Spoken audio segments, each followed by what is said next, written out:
friend. In today's video, I'm going to go over my attacker tier list in Rainbow Six Siege and go over which attacker I think you should buy first or next.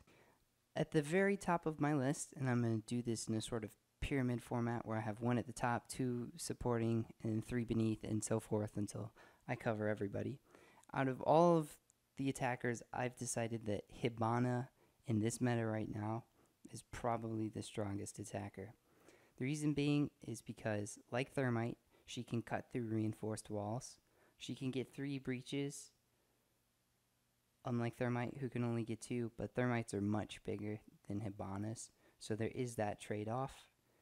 Hibana is much stronger at the vertical gameplay, but the real reason I put her over Thermite is because once she finishes her role with opening up breach hatches or making a small hole in a wall, she becomes an amazing character when it comes to killing. She becomes a 3-speed with both a primary and a secondary that do extremely well, and that's why I put her over Thermite, just because she has really good killing potential along with a good gadget.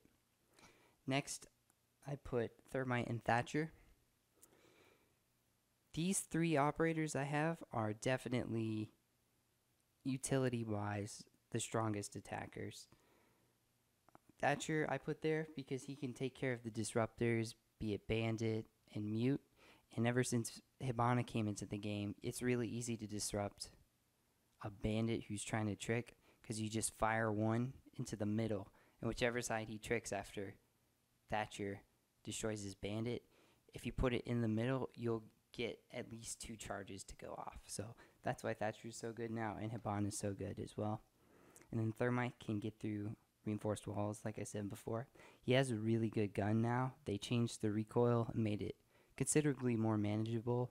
I remember using it and being a little bit thrown off by how much recoil it had in the past, but now it's much better. Thatcher's L85 is one of the best guns in the game, easily. Great rate of fire, almost no recoil. It's awesome. Next up, I have Glaz, Twitch, and Fuse. I had Monty in this spot for a while, but ever since his hipfire nerf, I wouldn't say he's useless anymore. He's just not quite as good as he used to be. If you're not aware, the Magnum had a hipfire nerf so that it's a wider spread, so it's less likely that you're going to hit your target now unless you're up super close. And that's not the real reason he got drops. The real reason is because Glaz with smoke grenades does a very similar job at what Montang already does. He'll close off a corridor completely, and you just look down it with your sniper rifle, and you get kills. It's amazing. Glaz is so good right now, the way he's set up. As for Twitch, with Mira being such a popular pick right now, which is completely fair because she is amazing in this game, her hardest counter is certainly Twitch, being able to open up that Mira safely. And Twitch is also another amazing fragger, but I've sort of incorporated getting kills isn't quite what's factoring into this setup. It's mostly pro play, what I see in that, and what I've found to be useful in my own experience. Because I've recently, ever since the mid-season reinforcements, the people I run with, we've stopped using Monty as frequently.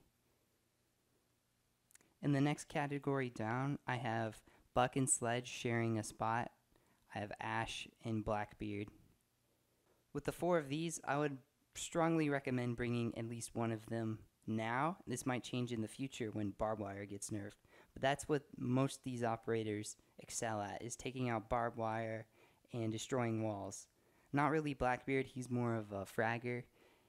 He is still just as useful as he used to be. I'm not going to say he's just as good, because that's not true.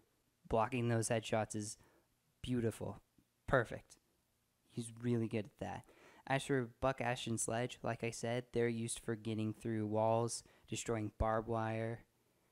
As for which one is better out of the 3 of them, I'd say they all have their different functions. Ash is definitely the best fragger out of the 3s when it comes to getting kills.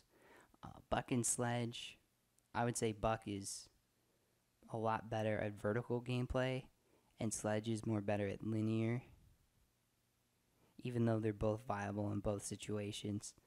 Between the two, I prefer, honestly, out of everybody on this row, I'd say Buck is probably my most chosen. Not that he's the best, but I get the most use out of him. So that's that row. For the next row, I have Capitao, Montang, and IQ. Montang is still really good in this game. The reason he's as low as he is right now is because he just had his hipfire nerf, and Glaz just became amazing and kind of replaced Montang. So that's why he's dropped a little bit. It's because I've run him less, and he seems to get replaced out by Glaz a ton now in pro play, and that's why he's down here. He's still really good at the game. As for Capitao, he's not as good as he once was, which is why he's as low as he is now, but I'd still say he's very viable and definitely a good pick. As for IQ, I threw her on here because between Echo, Valkyrie, and Pulse, who are all fairly common picks, she does offer some degree of a counter to all three of them, and she's gotten frag grenades, which is also another bonus. But again, she doesn't do her job as well as Thatcher does. She can also take down Pulse when he's scanning, Valkyrie cams, and Echo drones, which is all honestly pretty good. But IQ has never truly been all too viable. She does get chosen in pro play, but again, she found her way down here just because she's not super great. As for the bottom, we have Blitzen Jackal.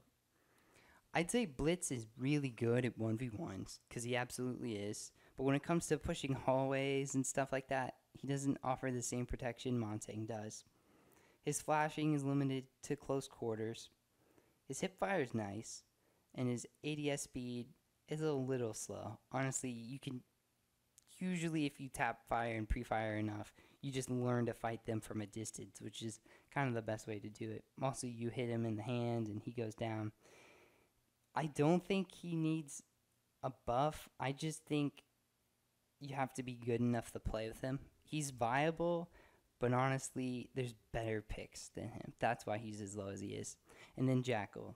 Too many times I see Jackal chosen in this game for my taste. He had a great gun, and they quickly patched that, which I don't blame them. It was amazing. His SMG is really fun. His shotgun sidearm, I like it. Most people don't, so there's that. But tracking people, the real reason he found his way this low is because he's not used in Pro League, like, ever. Just because, and this is how we do ranked, you just find them. You drone them out. 9 times out of 10, you locate all the defenders, and whether or not you take them out, none of that would matter if you scan their footprints. You have to win your 1v1s, and Jackal doesn't really assist in that. He just, I suppose if you're not going to drone and go fast, that's maybe a way you could use Jackal. That's not really how this game's designed to be played, so he's not really all that useful. I don't think he's very good at all. That's why he's at the bottom of the pyramid. So that is my attacker tier guide. Not all of you are going to agree with that. That's okay. Thanks so much for watching. Check out my live streams or one of my other videos, and stay tuned for more. Well, suppressor here. Oh, that's weird.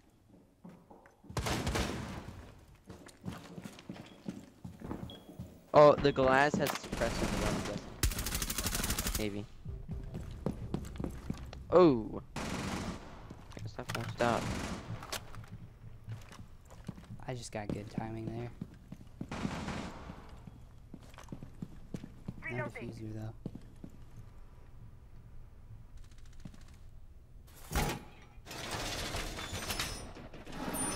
I get your fam.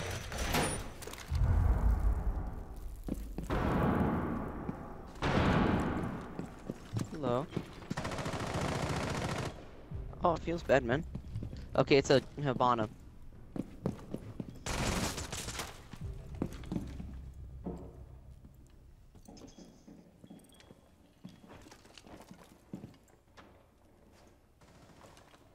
Op 4, last operator standing. Here we go. Okay.